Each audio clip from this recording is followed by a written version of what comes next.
तो Mumbai drug case में आर्यन खान की रिमांड बढ़ गई है। आपको बता दें कि 7 अक्टूबर तक आर्यन को एनसीबी की रिमांड पर भेज दिया गया है। मुंबई के किला कोर्ट में ये सुनवाई हुई। आर्यन कोडवर्ड में चैटिंग करता था, ये कहना है एनसीबी का।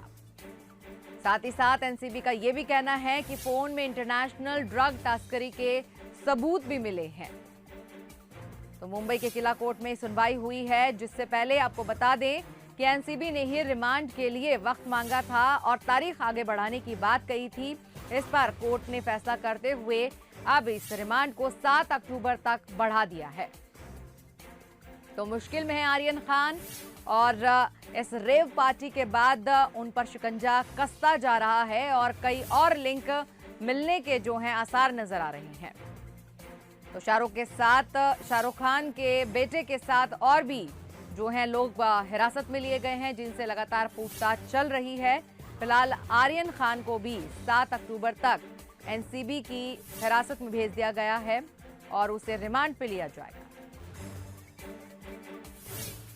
फोन लाइन पर हमारे विशेष संवाददाता शैलेंद्र जुड़ गए हैं, उनसे हम बात करेंगे। शैलेंद्र, हम आपसे यही जानना चाहते हैं कि जिस तरीके से इस पूरे मामले को देखा जाए तो इंटरनेशनल ड्रग तस्करी के सबूत मिले हैं। इसका मतलब ये कि ड्रग्स का ये पूरा जो मसला है युवाओं के साथ, चाहे इसमें सेलिब्रिटीज के बच्चे हों या आम युवा हो, यानी कि अभी तक हम इस शिकंजे से बाहर नहीं निकले हैं।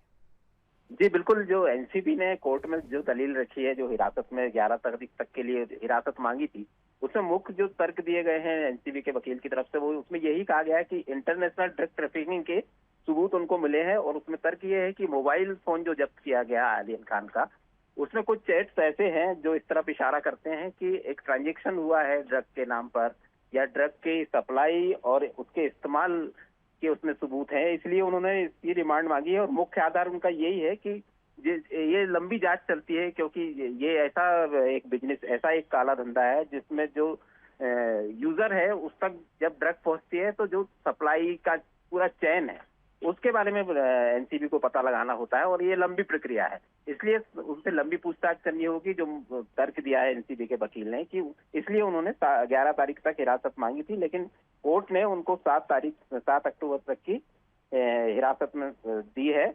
और इस मामले में अब आगे और भी खुलासे हो सकते हैं और आने वाले दिनों में और भी इसमें गिरफ्तारियां हो सकती हैं, क्योंकि मामला हाई प्रोफाइल है और फिल्म इंडस्ट्री से जुड़ा हुआ है। जैसा कि आपने सुशांत राजपूत वाले मामले में देखा होगा कि एक लंबी प्रक्रिया हुई थी और कई सारी पूछताछ की गई थी। तो एक और आने वाले दिनों में लगभग रोज इस तरह के नए नए नाम आने की संभावना बनती है। जी शैलेंद्र जी, आपका शुक्रिया हमारे साथ जुड़ने के लिए। तो फिल्मी दुनिया में जो है हलचल मच गई है, आर्यन खान को रिमांड पर भेज दिया गया है। तस्वीरें आप देख रहे हैं कि वकील हैं जो अपना बयान दे रहे हैं।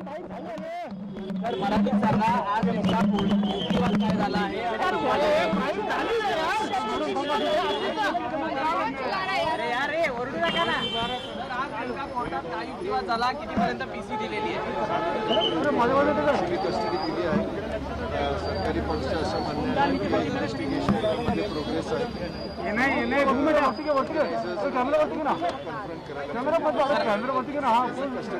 सर, आपण आज काय युक्तिवाद केलेला होता? आमची असे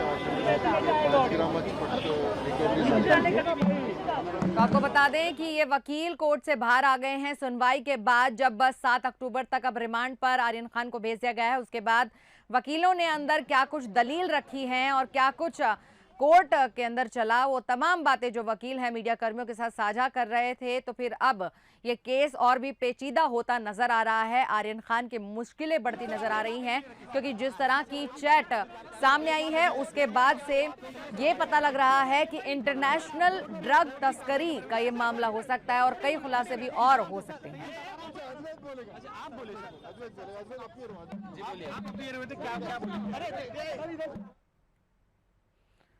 तो फिल्मी दुनिया में एक बार फिर ड्रग्स की चर्चा है। हालांकि इस दफा इसमें सीधे सीधे कोई स्टार शामिल नहीं है, बल्कि बॉलीवुड के बादशाह कहे जाने वाले शाहरुख खान के बेटे आर्यन खान का नाम सामने आया है।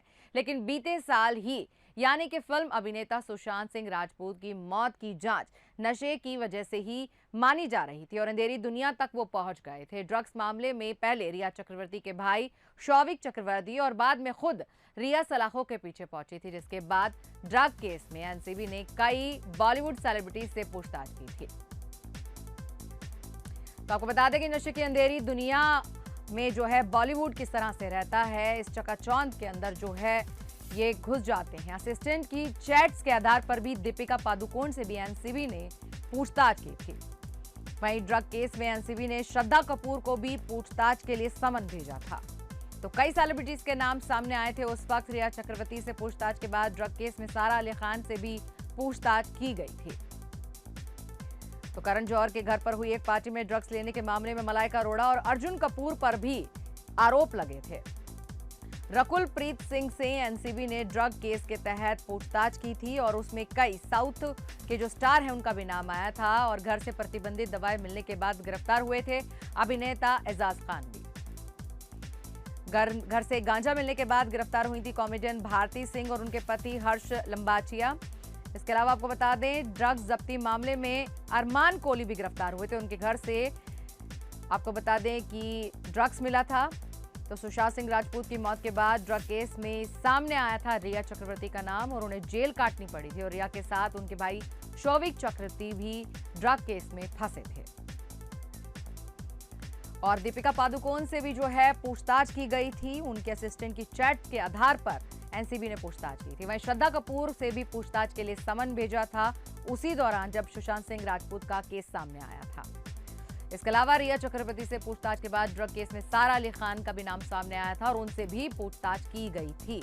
मलाइका अरोड़ा खान करण जौहर के घर जब पार्टी हुई थी तो अर्जुन कपूर और मलाइका पर भी आरोप लगे थे ड्रग्स लेने के लिए। रकुल प्रीत का नाम तो अभी हाल फिलहाल में चल ही रहा था। एनसीबी ने ड्रग केस में उनसे पूछताछ की थी। वहीं एजाज खान की अगर बात करें तो उनके घर से प्रतिबंधित दवाएं भी मिली थी और इस दौरान वो गिरफ्तार हुए थे।